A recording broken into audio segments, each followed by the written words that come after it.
Hi, everybody. It's Tuesday afternoon, April 7th, and I wanted to send you this update. Yesterday, the 6th, was my oldest daughter's 18th birthday, and you can imagine some of her disappointment of having to celebrate this day in quarantine. But many of her friends stopped by and dropped off gifts and from a safe distance wished her a happy birthday. And I was touched by one of her friends saying to her, hey, I know this isn't how you wanted to celebrate your day, but remember that after every storm, there is sunshine. And this made me think about the book of St. James, which is one of my favorite in the New Testament, and its opening words. In them, St. James writes, consider it pure joy, brothers and sisters, whenever you face trials of many kinds, because you know that the testing of your faith produces perseverance.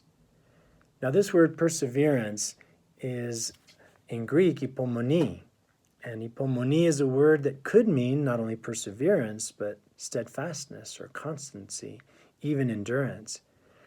And it's used in such a way in the New Testament that it speaks of the characteristic of a person who is unswerved from their deliberate purpose and their loyalty to faith and piety, even in the greatest trials and sufferings. Now, James says that when we are in such a situation, we are to consider it a joy. And that is a tall order for sure, but one we are faced with now. How important, then, it is that each of us faithfully converts their home into what we call a little church. This is the term we use in the church for our homes. And as I offer this reflection, I want you to consider the following. One of the original titles for a Christian is a light bearer.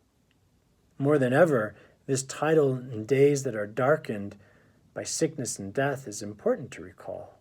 For each one of us bears a sacred responsibility to be stewards of the light of Christ, this light which illumines all people and shines without wavering in every age. Now, we set out this Lent to keep our lamps lit with the oil of mercy in order that we might meet the bridegroom, Jesus Christ. And having come to the conclusion of this Lenten journey this week, we now embark on the last days of our walk towards the light of the empty tomb, Pascha. We make this journey amidst the current fear of sickness and death, and as St. James says, we do so in the midst of many trials. But we do not despair, knowing that while in the world we do have tribulation, but we take courage, for Jesus has overcome the world, as it says in John chapter 16, verse 33. And so instead we persevere with joy, being steadfast in the testing of our faith. Of course, I know that Holy Week is a special time for all of us, especially so because in it we reflect on the light of Christ. And so, in doing so, I should say, we foster more deeply that light in each of us. We seek to cast out darkness by witnessing to the light.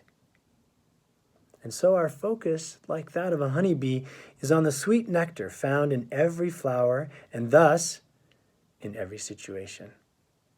Without becoming simplistic or naive, we attempt to live in God's blessings.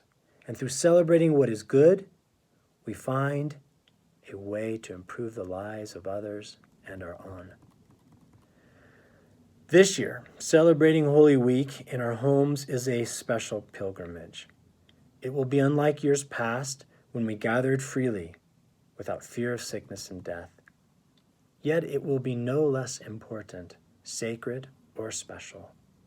The choice to celebrate Holy Week is always freely made and made possible by God's grace and our participation.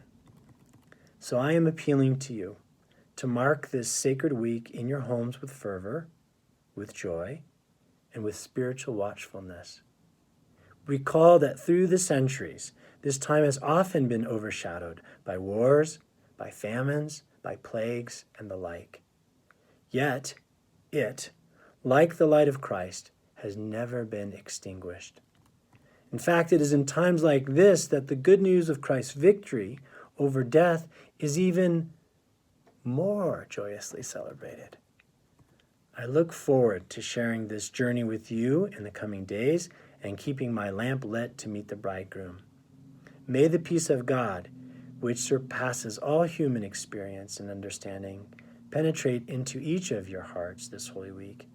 And with lamps burning brightly, may each of us enter the wedding feast with Christ. Now, attached to this email and messages from me are protocols that we are sharing with you from the Holy Synod and our Bishop, Metropolitan Isaiah of Denver. Please look them over carefully and know that we'll journey together with love and with prayers for the salvation of all. Bye.